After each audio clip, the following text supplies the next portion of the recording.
Olá, turma. Eu sou a professora Nicole Galvão, do Departamento de Fisiologia e Comportamento da UFRN. A aula de hoje é sobre o eixo hipotálamo-hipófise. A região do hipotálamo, nós já conhecemos de outras aulas, por exemplo, da aula do sistema nervoso autônomo, onde citamos que o hipotálamo, além de controlar o sistema nervoso autônomo, como vocês podem ver aqui, ele também exerce outras funções importantes para o nosso organismo. Ele controla a temperatura, os ritmos circadianos, controla as emoções, comportamentos sexuais, sede, apetite e também controla o sistema endócrino. Aqui nós temos mais uma vez a figura do hipotálamo, que fica na região do diencéfalo. O hipotálamo é formado por vários núcleos.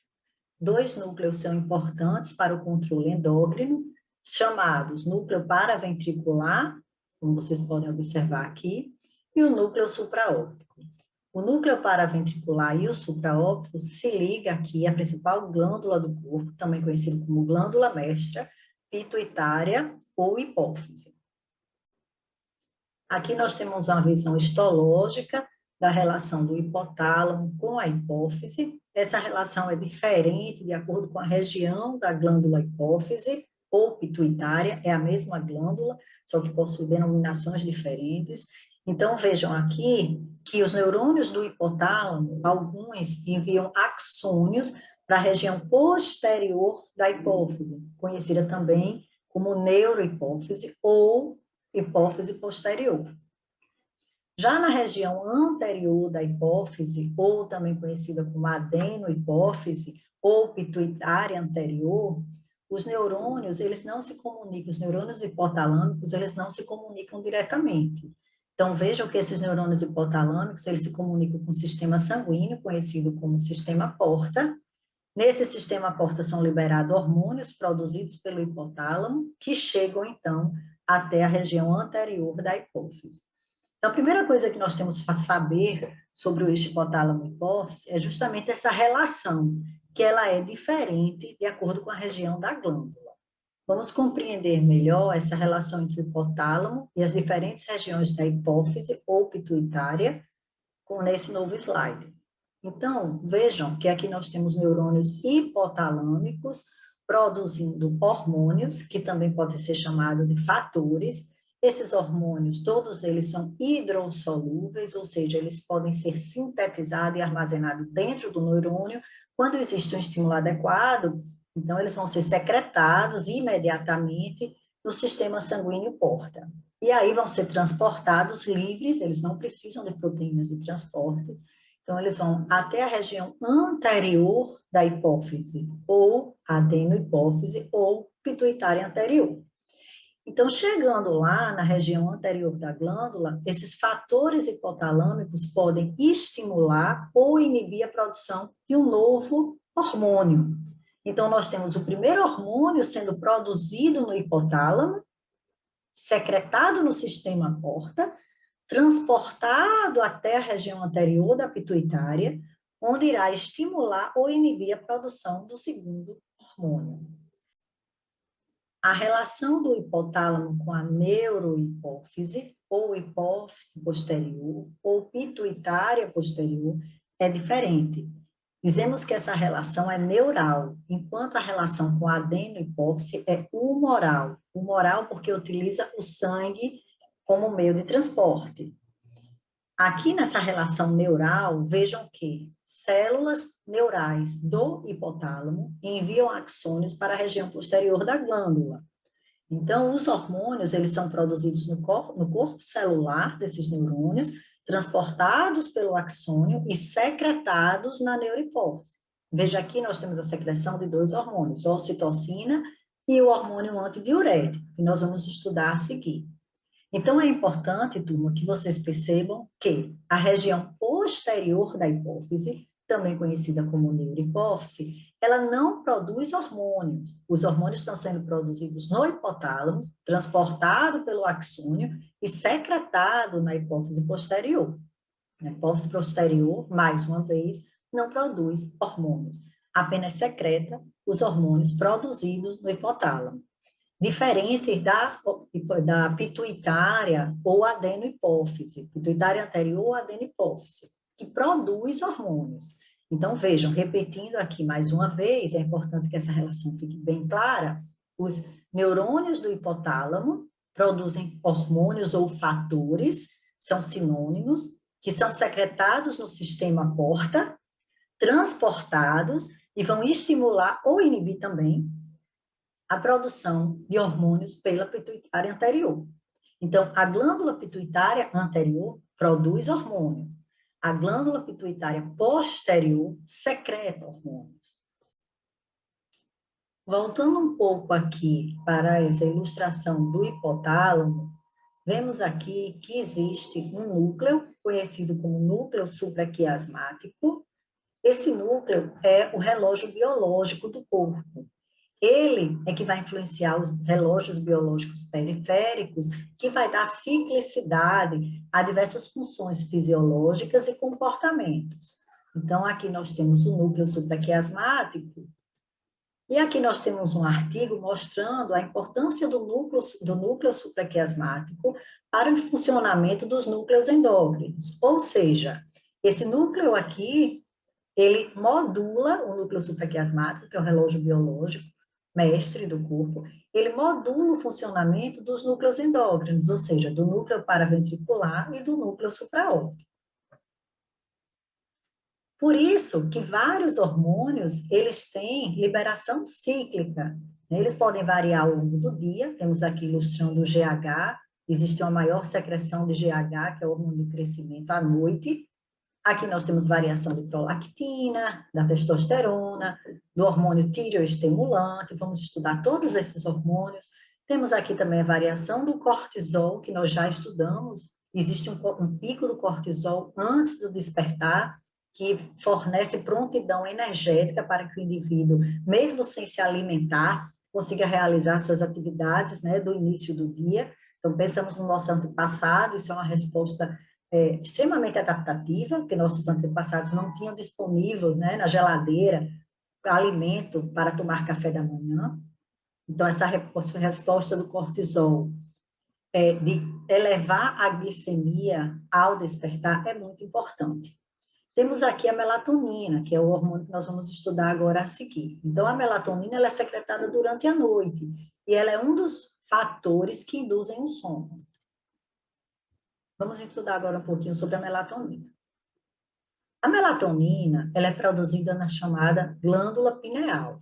Temos aqui ilustrada a glândula pineal. Aqui está o eixo hipotálamo, hipófise, que nós estamos estudando. E aqui mais atrás nós temos a glândula pineal. Então, a glândula pineal produz a melatonina, como vimos, durante a noite, durante o período noturno, ou seja, na ausência de luz. É necessário a ausência de luz para a produção da melatonina. Então, se nós ficamos expostos à luz artificial durante a noite, temos um prejuízo, sim, de produção de melatonina, que pode influenciar a qualidade do nosso sono, qualidade e quantidade. Então, aqui nós temos a melatonina sendo produzida pela pineal.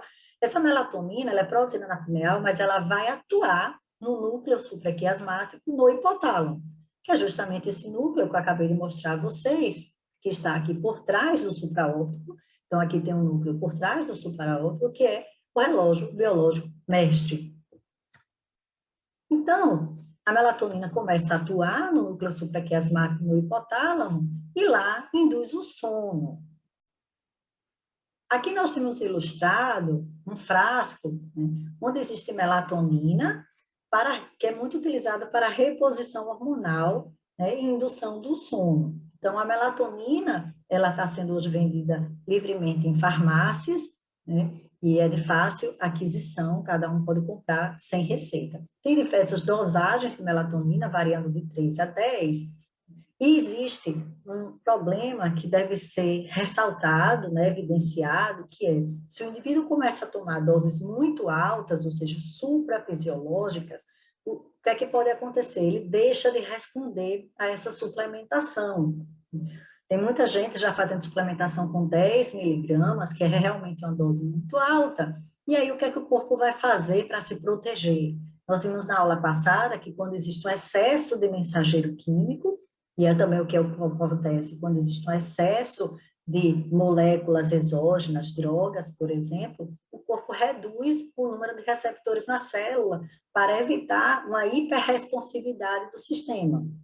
Então, a suplementação com altas doses de melatonina faz com que o corpo reaja, reduzindo o número de receptores, que é o fenômeno da down regulation. E aí, né, o indivíduo vai deixando de responder àquela suplementação. O ideal é, então, que não se faça suplementação com doses muito altas, para evitar essa dessensibilização. Caso o indivíduo entre sim no processo de dessensibilização, o que sugere-se fazer é um desmame, vai reduzindo as doses para que o corpo possa voltar a produzir o receptor e ele possa voltar a responder novamente, né, à melatonina nesse caso. Os estudos a respeito da eficácia da melatonina como uma suplementação para o sono, na maioria das vezes, eles são positivos e mostram que as pessoas realmente respondem de forma benéfica à utilização de melatonina para o sono. Principalmente aquelas pessoas que não têm muita ansiedade, porque a melatonina, apesar de induzir o sono, ela não reduz a ansiedade. Porém, estudos mais recentes mostram que a melatonina também pode atuar no humor, principalmente reduzindo o humor depressivo.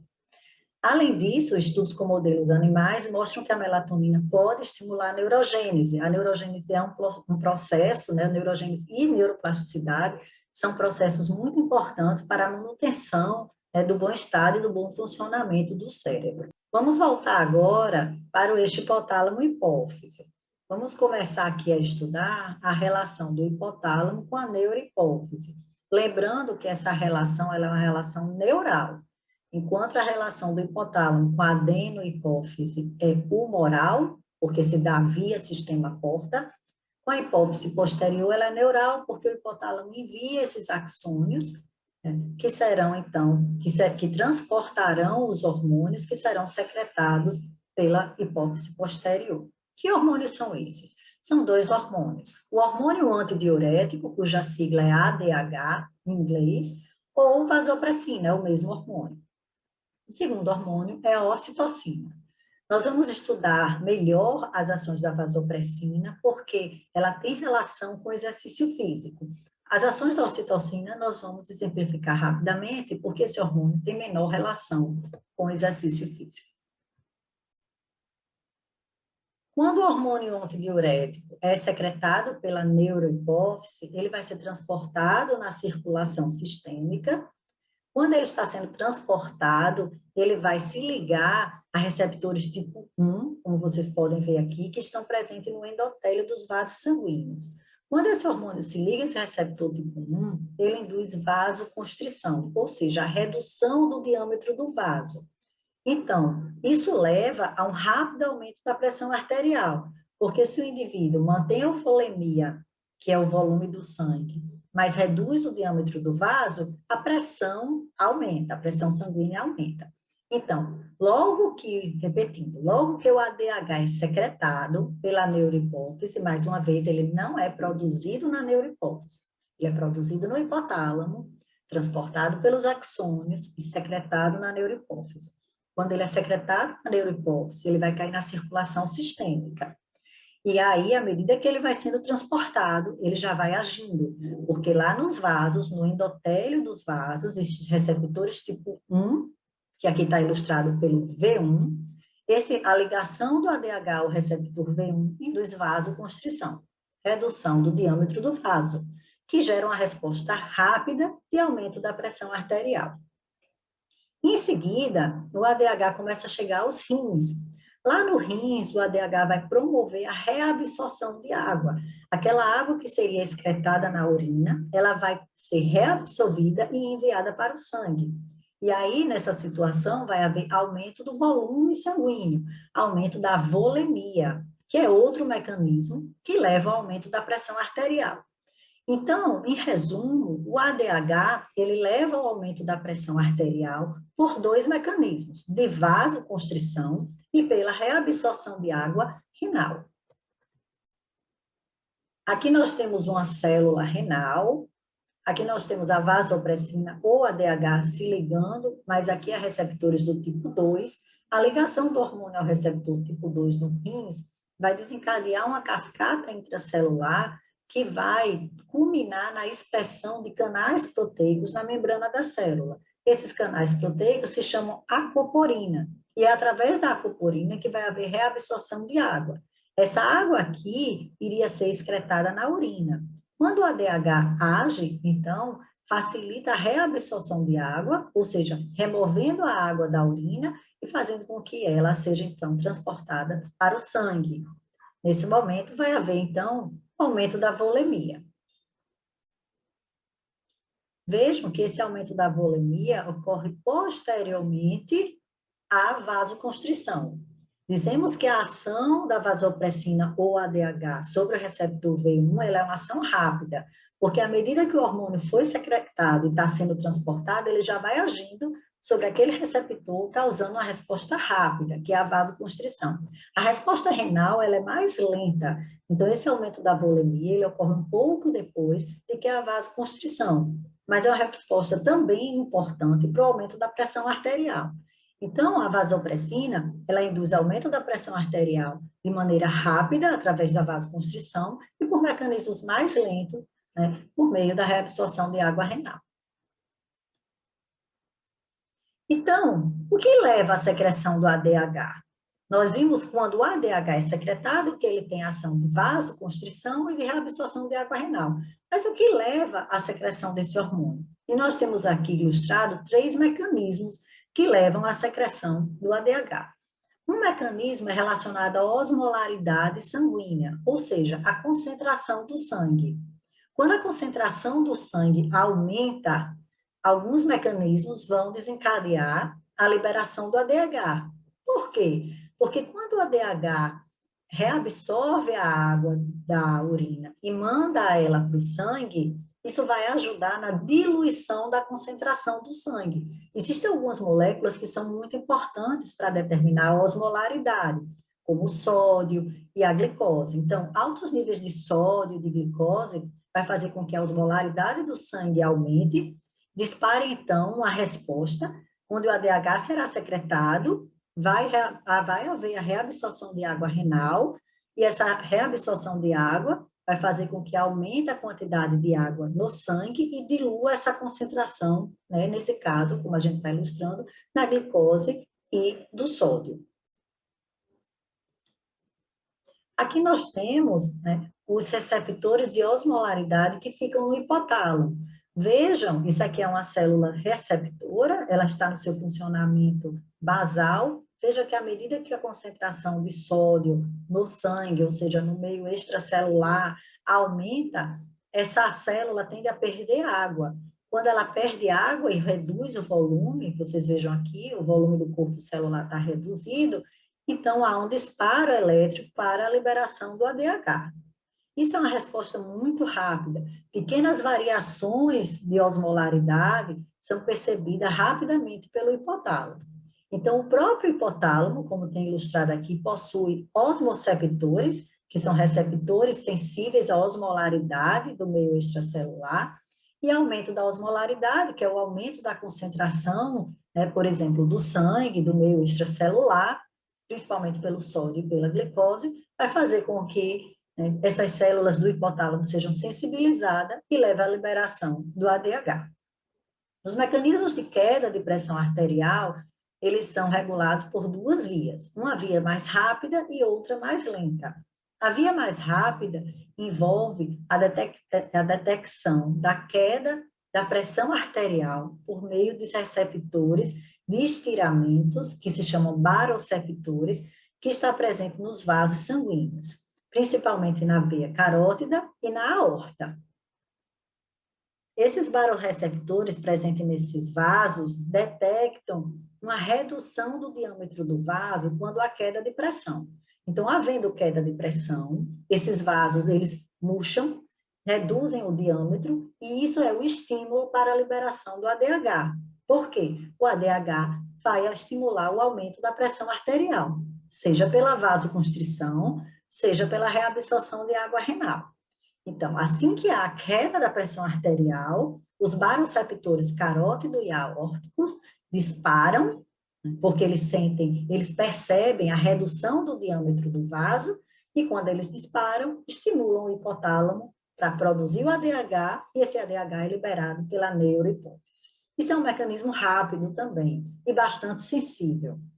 Existe outro mecanismo também relacionado à redução da pressão arterial, que leva à liberação do ADH, mas esse é um mecanismo que envolve uma via hormonal mais complexa, tá? Que se chama sistema renina-angiotensina. O rins, ele detecta a queda da pressão, quando o rins detecta a queda da pressão arterial, produz a angiotensina 2, e aí a angiotensina 2 vai estimular a liberação de ADH pelo hipotálamo. Então, em resumo, nós precisamos saber que como é que o ADH é secretado? A partir de que estímulos? Pelo aumento da osmolaridade, ou seja, da concentração do sangue, principalmente pelo sódio, aumento do sódio e da glicemia, ou pela queda da pressão arterial, que pode ser devido a estímulos de baroreceptores, que são receptores de estiramentos presentes nos vasos sanguíneos, na carótida e na aorta, ou através do sistema renina-angiotensina, que é um sistema hormonal mais complexo que envolve a atividade renal. Além de o ADH ou vasopressina estar relacionado à vasoconstrição, à reabsorção de água renal, e isso aumenta a pressão arterial, ele também está relacionado ao comportamento de sede. Então, vejam aqui que no hipotálamo existem núcleos que eles são responsáveis pela sede.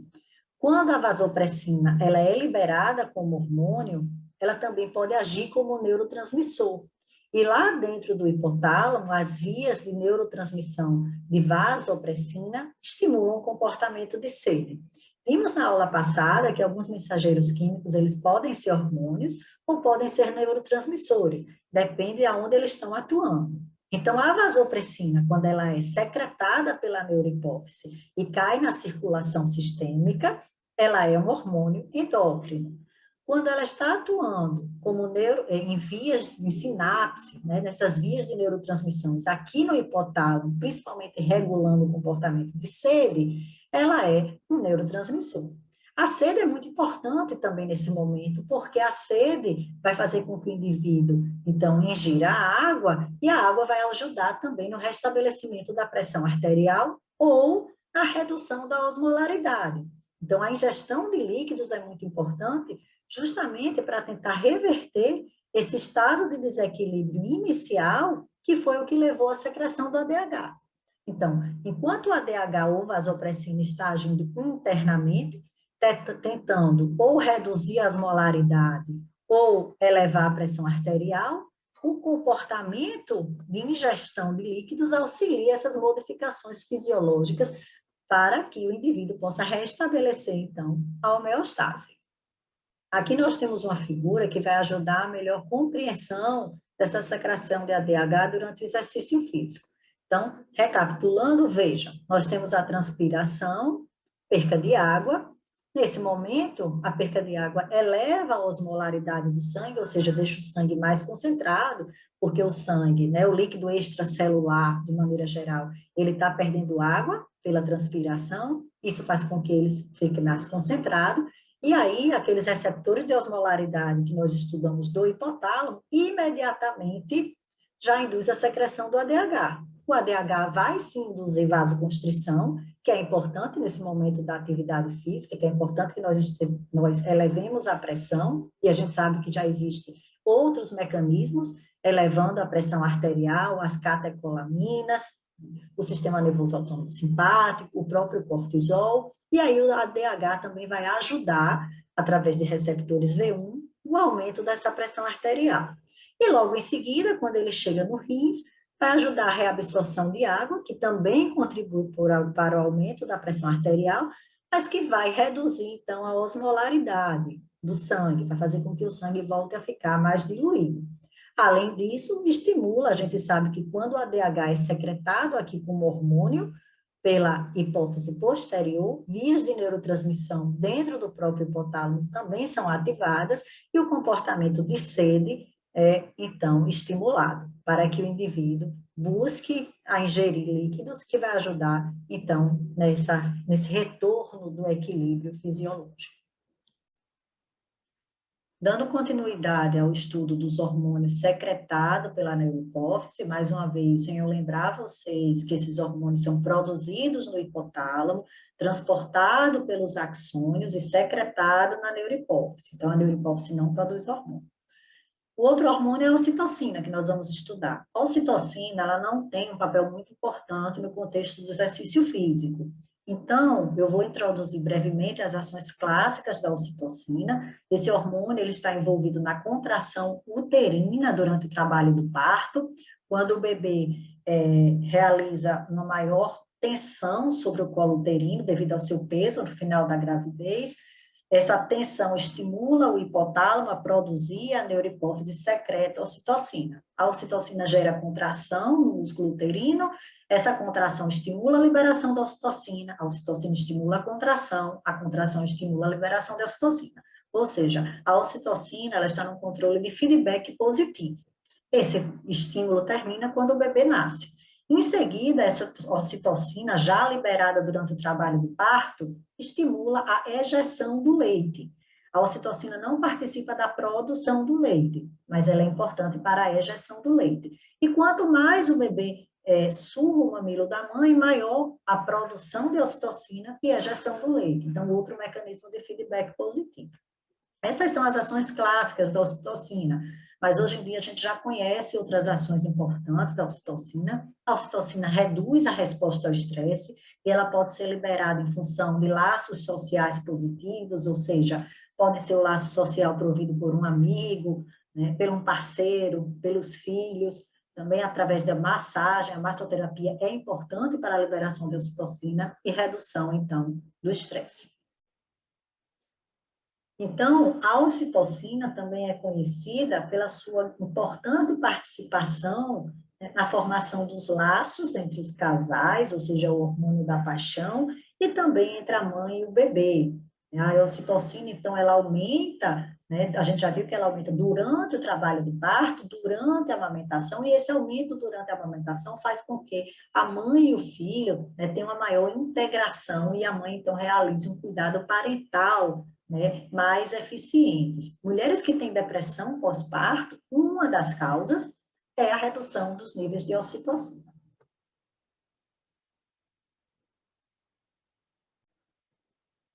Agora vamos iniciar o estudo da adenohipófise.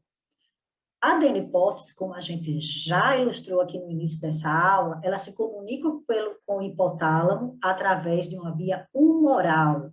Humoral por quê? Porque o sangue é visto como humor, né? O humor, então, é o responsável pelo transporte aqui dos fatores produzidos no hipotálamo. Então, o hipotálamo produz diversos fatores, esses fatores são secretados aqui no sistema porta, vão até a adenohipófise e estimular ou inibir a produção de alguns hormônios. Vamos estudar primeiramente o GH. Vejam aqui. Aqui nós temos a região do hipotálamo e temos aqui um neurônio que produz o fator estimulante da secreção do GH. Então, esse neurônio aqui produz o que a gente chama de GHRH, ou, em inglês, o hormônio liberador do hormônio do crescimento. Então, o hipotálamo produz esse fator, secreta no sistema porta, e esse fator estimula a pituitária anterior, ou adenohipófise, a produzir o GH. E o GH é liberado na circulação sistêmica e vai atuar sobre todos os tecidos do corpo. Vejam aqui que o GH é principalmente liberado durante a noite. Ele tem uma relação com as fases do sono. Quando o GH vai atuar em todos os tecidos do corpo, ele estimula a produção de mais outro hormônio, que se chama IGF-1, ou fator de crescimento similar à insulina. Veja que diversos tecidos produzem IGF-1. Porém, na maioria dos tecidos, esse IGF-1 ele atua localmente por mecanismos parácrinos autócrinos. Então, aqui vejam que o músculo produz IGF-1, mas atua dentro do próprio músculo, o osso produz IGF-1, mas atua dentro do tecido ósseo. Porém, o fígado, quando ele produz IGF-1, ele, além de atuar, além do GF1 atuar dentro do próprio fígado, ele também é secretado na circulação sistêmica. E aí, o GH, junto com o IGF-1, ou seja, esses dois hormônios endócrinos, porque estão sendo transportados no sangue, eles atuam sobre todos os tecidos, promovendo crescimento, diferenciação celular. Ou seja, a gente tem estímulo de crescimento tanto pelo GH quanto pelo IGF-1. O IGF-1 pode ser um hormônio de atuação local ou pode ser um hormônio também endócrino. Só que quem libera o hormônio endócrino é o fígado. Apesar de músculos e ossos e alguns outros tecidos produzirem o IGF-1, esses tecidos produzem para a própria utilização. Eles não são secretados na circulação. Apenas o fígado libera o IGF-1. E aí o IGF-1, junto com o GH, promovem o crescimento celular e a diferenciação sobre todos os tecidos do corpo. Só que, quando os níveis de GH e IGF-1 estão muito altos, para evitar que esse sistema induza uma hiperresponsividade, né, para que se tenha um hipercrescimento, um excesso de diferenciação celular, se iniciam os mecanismos de retroalimentação. Lembrando, é como se a temperatura do ambiente, naquela hora que a gente ilustrou a retroalimentação pelo ar-condicionado, então é como se a temperatura do ambiente estivesse ficando muito fria, e aí o sensor fizesse com que o condensador de ar desligasse. Então, é isso que acontece no nosso corpo. Vamos lá repetir aqui o eixo. Você tem o hipotálamo produzindo GHRH, o hormônio liberador do hormônio do crescimento, também pode ser chamado fator. Algumas vezes vocês, em vez desse H aqui no final, você pode encontrar o F de fator.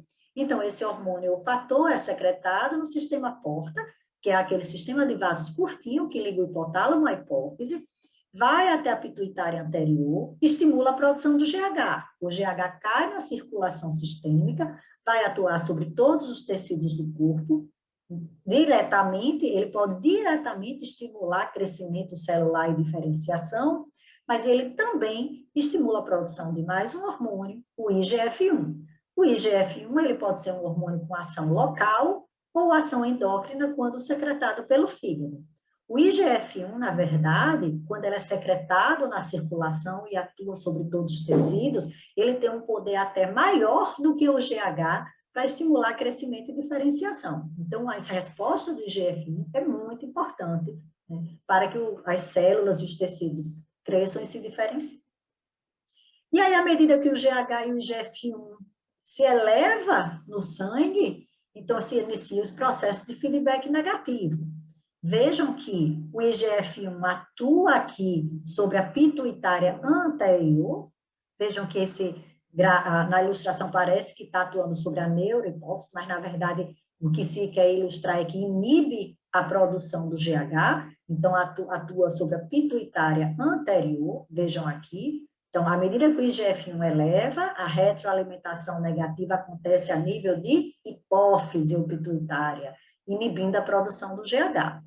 Já o GH, ele vai atuar sobre o hipotálamo, e lá no hipotálamo, o GH estimula a produção do fator inibitório. Vejam, fator inibitório da secreção do hormônio do crescimento, ou somatotrofina. Então, aqui estaria em inglês, fator inibidor da liberação da somatotrofina, que é o outro nome do GH. Então, esse fator inibitório, ele cai também aqui no sistema porta e inibe a produção do GH. Então, turma, vejam que o hipotálamo, ele produz dois fatores. Um fator que estimula a liberação do GH, aqui, e um fator que inibe a liberação do GH, certo?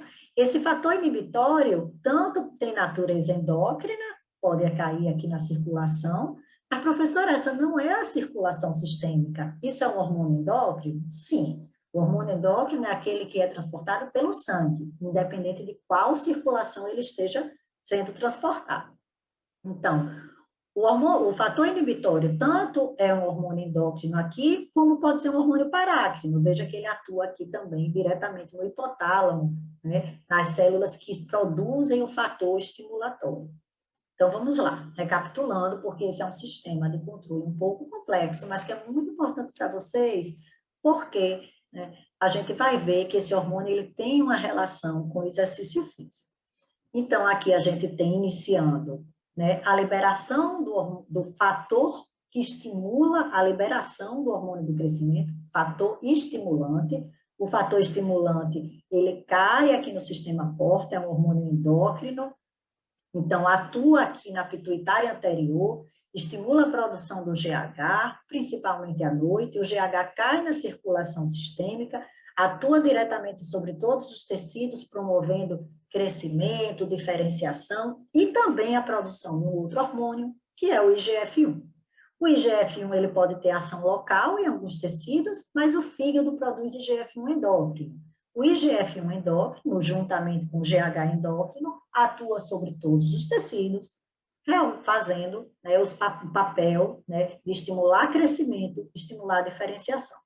À medida que os níveis de IGF-1 aumentam no sangue, né, o IGF-1 atua na pituitária anterior, inibindo a produção do GH, e o GH, quando ele está em níveis muito elevados no sangue, ele vai atuar sobre o hipotálamo produz o fator inibitório. Esse fator inibitório tem ação parácrina, inibe a produção aqui do fator que estimula, mas também tem ação endócrina. Cai no sistema porta e vai inibir a secreção do GH. Agora, turma, vamos relembrar que o GH é um hormônio hidrossolúvel.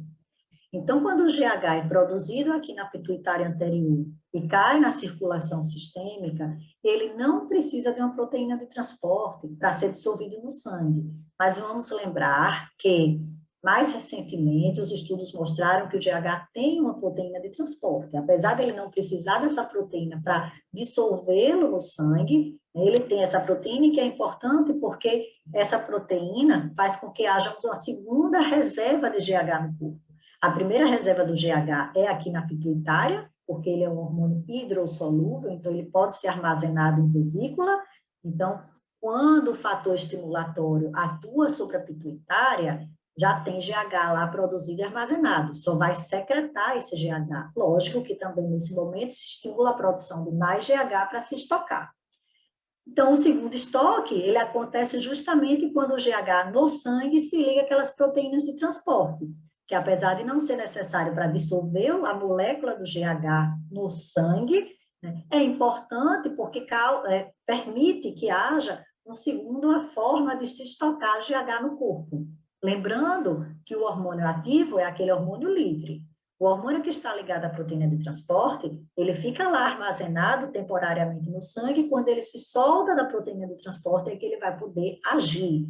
Então, quando a gente diz que o GH causa crescimento e diferenciação, é a fração livre do GH, não a fração ligada.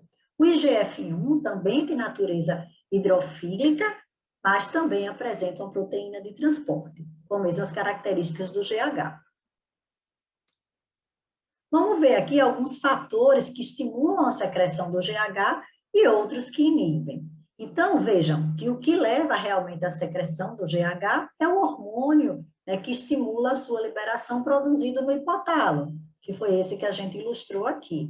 Mas o exercício físico estimula a secreção do GH, o jejum estimula a secreção do GH e também a queda da glicemia.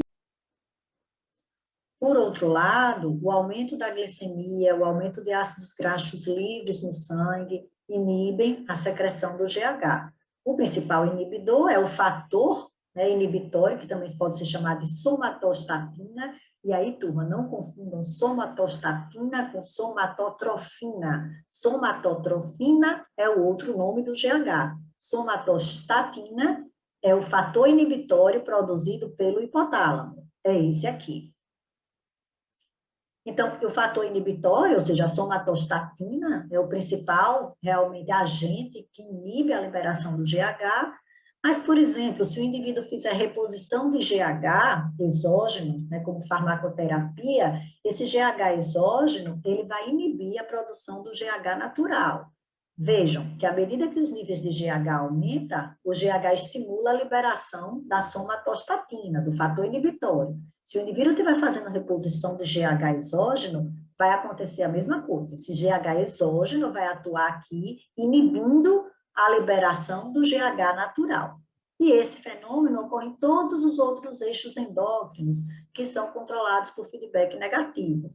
Mas na frente vamos estudar, né, que a reposição hormonal com hormônios sexuais, ela também inibe a secreção dos hormônios sexuais endógenos, produzido pelo próprio corpo. Então, a gente já viu, né, que o GH ele é mais secretado durante a noite, existem alguns períodos do sono que estimulam a secreção do GH, temos aqui nessa tabela, veja especificamente o estágio 2 e o estágio 4, isso tem muita relação com alterações de serotonina no cérebro, mas também homens e mulheres têm perfil diferente de secreção do GH. A testosterona estimula a maior liberação de GH. Vejam que também temos aqui nessa tabela. A testosterona aqui, ele estimula, tanto a testosterona quanto o estrógeno, eles modulam a secreção do GH, mas principalmente a testosterona faz com que hajam picos maiores de secreção nos homens durante a noite. As mulheres, você tem, né, uma distribuição, né, mais uniforme ao longo do dia, mas mesmo assim, né, temos um predomínio um pouco maior de secreção durante a noite. A gente já comentou que o GH ele tem uma proteína de transporte, não só o GH, mas o IGF-1. E aí vamos estudar agora quais são as funções do GH e do IGF-1. Então, a primeira ação desses hormônios é modificar o substrato energético preferencial das células. Sabemos que, normalmente, as células preferem utilizar a glicose como fonte energética. Apesar de que a glicose não é a molécula que gera o maior saldo energético, ela é preferencialmente utilizada. Só que quando o GH e o GF1 se elevam, seja após uma atividade física, seja à noite, seja durante o jejum, o que é que acontece? Nesse período, as células elas passam a consumir mais lipídios como fonte energética e economizam a glicose. Então, para que o lipídio seja utilizado como fonte energética, é preciso que haja o recrutamento do lipídio que está armazenado no nosso tecido adiposo. Então, aquele lipídio é recrutado, aquela gordura é recrutada do sistema adiposo, e aí ela é enviada para o sangue. A gente diz que isso é uma ação lipolítica, é a retirada do lipídio das reservas energéticas do tecido adiposo e eles são enviados para o sangue. E lá eles começam a entrar nas células e são utilizados como fonte energética.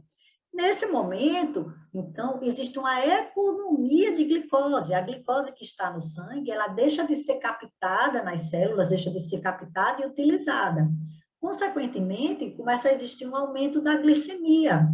A glicemia é a quantidade de glicose no sangue. Todas as vezes que há aumento de glicemia, o pâncreas secreta insulina, porque a insulina permite que a glicose entre em algumas células do corpo. Lembrando que, durante a resposta ao estresse, tanto o cortisol quanto as catecolaminas, adrenalina e noradrenalina e o sistema simpático inibem a secreção de insulina. Mas, nesse momento, o indivíduo, por exemplo, está dormindo. Né? Então, você não tem secreção do cortisol, você não tem secreção das catecolaminas. Então, havendo um aumento de glicemia durante o sono, a insulina será liberada. E aí ela vai agir no corpo, estimulando a entrada da glicose. Vejam aqui. A insulina, quando age em uma célula, ela estimula a entrada da glicose, e veja que interessante, nesse momento, a insulina também facilita a entrada dos aminoácidos. A entrada dos aminoácidos é muito importante para a próxima função do GH e do GF1, que é estimular a síntese proteica. Então, vamos revisar. Primeira ação desses hormônios, do GH e do IGF-1, é modificar o substrato energético. Deixamos de utilizar a glicose como fonte de energia, começamos a utilizar os lipídios como fonte de energia. E aí, a glicose é economizada no sangue, ocorre um aumento da concentração da glicose no sangue, ou seja, um aumento da glicemia, que vai estimular a liberação da insulina. A insulina vai agir estimulando a entrada da glicose na célula e de aminoácidos.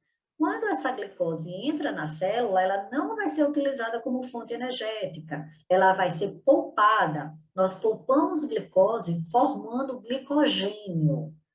Ou, numa etapa posterior, se a gente já formou muito glicogênio, a gente começa a formar gordura. Ao mesmo tempo que a glicose está entrando na célula, sendo armazenada na forma de glicogênio, a insulina estimula a entrada dos aminoácidos e aí ocorre, então, a síntese proteica. Vejam também, turma, que a insulina ela tem outra ação interessante. Ela estimula a expressão de receptores do GH, fazendo com que, então, haja maior probabilidade do hormônio se ligar aos receptores, estimulando a resposta do GH. Esse fenômeno, a gente diz que a insulina tem ação permissiva ao GH, ou seja, ela modifica algum substrato biológico, nesse caso específico, o receptor, facilitando a ação do GH. Então, quando a insulina é liberada, logo após o aumento do GH e do IGF-1 no corpo, ela tem uma ação muito importante. Apesar de, nesse momento, nós não utilizarmos a glicose como fonte energética, o aumento da insulina, concomitante ao do GH e do IGF-1, facilita a ação do GH e do IGF-1. Primeiro, porque a insulina estimula a expressão desses receptores. Segundo, porque ela permite a entrada de glicose na célula, essa glicose vai ser armazenada, não vai ser utilizada, mas nesse momento ela permite a entrada dos aminoácidos. E é essa entrada dos aminoácidos que vai fazer com que a célula tenha matéria-prima para se iniciar a síntese proteica. Então, nesse momento aqui, o substrato energético para o crescimento celular e diferenciação celular é obtido dos lipídios. E o substrato, o material, a matéria-prima, é através dos aminoácidos que entraram na célula pela ação da insulina. Só que, depois que a insulina tem essa ação permissiva, que ela ajuda o GH e o IGF-1, o GH e o IGF-1 fazem com que as ações da insulina sejam interrompidas. Por quê?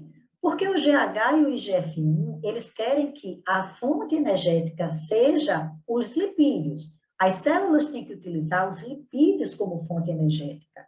Mas só que a insulina estimula a utilização da glicose. Então, vejam, apesar do GH e do IGF-1 se beneficiarem da ação da insulina, tanto porque a insulina estimula a expressão de receptores, mas também porque ela permite a entrada do aminoácido na célula, se a insulina continua atuando naquele momento, a glicose, ao invés de estar sendo armazenada, ela vai ser utilizada como fonte energética. E esse não é o objetivo do GH e do IGF-1. O objetivo do GH e do IGF-1 é promover a utilização de lipídios como fonte energética.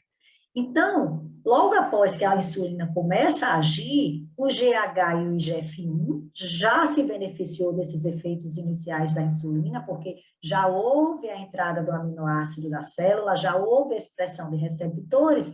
Então, num segundo momento, o que é que esse GH e o IGF-1 fazem? Eles vão levar uma resistência do receptor da insulina e também inibir a secreção da insulina.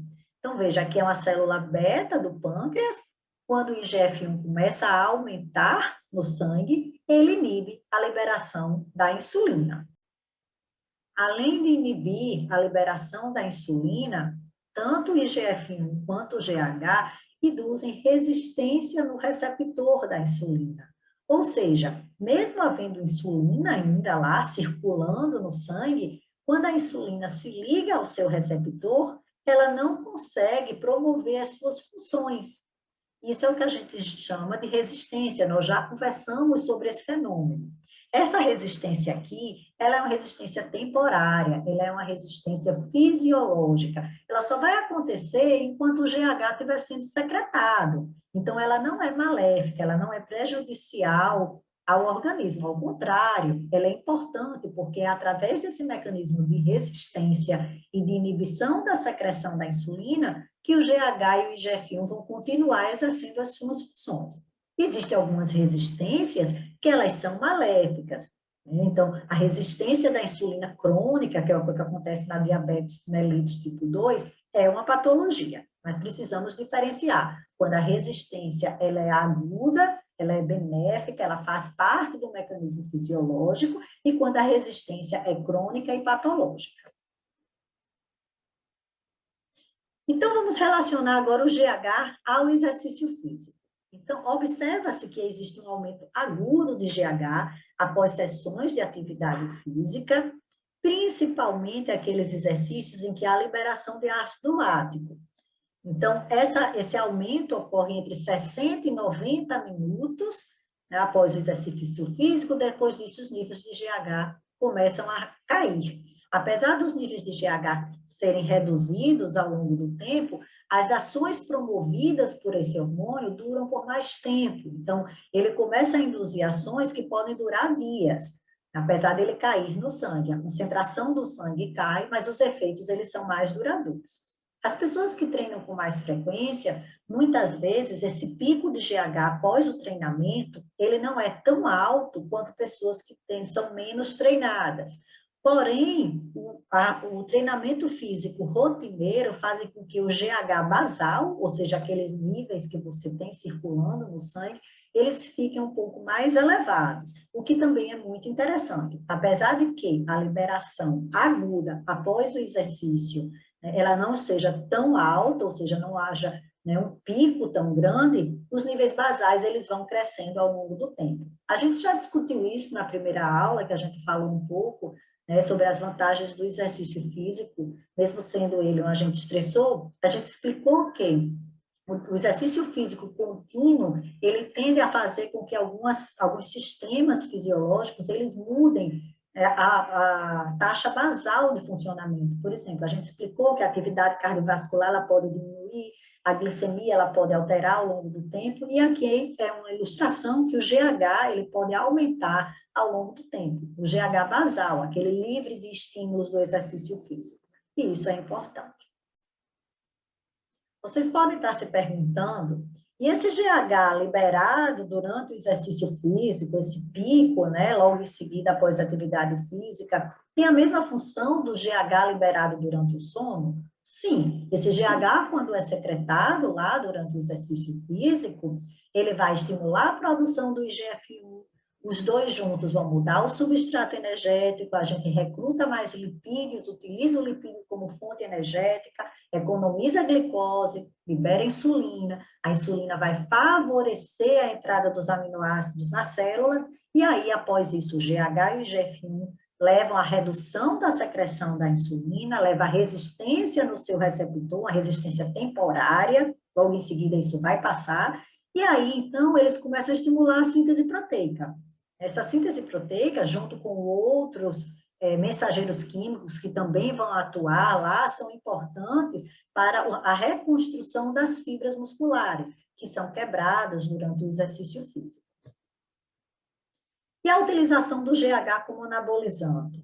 O GH é muito utilizado, né, com o intuito de reduzir o percentual de gordura e aumentar a massa magra, justamente por essas ações que nós acabamos de descrever. Primeiro, o GH recruta os lipídios armazenados no sistema adiposo para serem utilizados como fonte energética, então isso diminui o percentual, né, de massa gorda, faz com que o indivíduo, como dizem, seque, só que isso de maneira exagerada, que é o que acontece nas doses muito altas utilizadas como anabolizante, leva a um problema de dislipidemia. O que é isso? Excesso de gordura no sangue. Então, apesar de haver, sim, esse componente de que ele reduz a massa gorda, aquela massa gorda, na verdade, está sendo transferida do tecido adiposo para o sangue. O aumento de gordura no sangue é muito preocupante, porque pode formar trombos, pode levar à inflamação dos vasos sanguíneos. Outra consequência também do uso do GH como anabolizante é a hiperglicemia. Sabemos que quando nós poupamos a glicose, porque estamos utilizando o lipídio como fonte energética, há um aumento da glicemia. A hiperglicemia é muito perigosa também porque a glicose se depõe nos vasos sanguíneos, e isso faz com que os vasos sanguíneos fiquem mais rígidos, leva então a um processo inflamatório chamado arteriosclerose, Além disso, existe um grande estímulo para a secreção de insulina, pode fazer com que o pâncreas do indivíduo chegue a uma exaustão. Também, então, é bastante perigoso, né, fazer o uso de IGH como anabolizante, também devido, então, às disfunções glicêmicas. Além disso, a gente sabe que o IGF-1 e o GH, né, liberados naturalmente, eles induzem uma resistência temporária no receptor da insulina, mas as doses suprafisiológicas do uso como anabolizante vai levar a uma maior resistência, que pode gerar uma diabetes mellitus tipo 2. Tudo isso, ainda temos a questão das neoplasias, porque a gente sabe que ao final, depois de modificar todos esses substratos energéticos, né, o GH e o GF1 induz crescimento e diferenciação, então, uma indução exagerada do crescimento e diferenciação, principalmente na fase adulta, né, pode levar ao surgimento de câncer, e fora isso, o grande crescimento das extremidades ósseas também. Então, apesar de que, né, existem sim algumas ações do GH que o fazem interessante para uso como anabolizante, porque aumenta a massa magra e diminui a massa gorda, os efeitos colaterais que ele causa é tão maior, então, ou seja, os malefícios são muito maiores que os benefícios, e ele não deve ser utilizado como anabolizante. Outro hormônio produzido pela adenohipófise é a prolactina. Normalmente, a prolactina está inibida, tanto nos homens quanto nas mulheres. A prolactina ela só vai ser liberada nas mulheres durante a gestação, porque a prolactina é importante para a produção do leite materno. Enquanto a ocitocina é importante para a ejeção, a prolactina é importante para a produção. Como é que essa prolactina é mantida inibida? O hipotálamo produz um fator chamado dopamina. A dopamina é produzida e liberada no sistema porta e inibe a produção de prolactina. Por que essa dopamina aqui é hormônio e não neurotransmissor? Porque ela está sendo secretada aqui no sangue, enquanto a dopamina neurotransmissor está numa sinapse. Então, essa dopamina é transportada até a adenohipófise e inibe a produção de prolactina. Durante a gravidez, modificações hormonais complexas que existem nas mulheres fazem com que as mulheres deixem de produzir essa dopamina hormônio, mas não a dopamina neurotransmissor, e aí, então, essa prolactina começa a ser liberada, estimulando, então, a produção de leite pelas glândulas mamárias.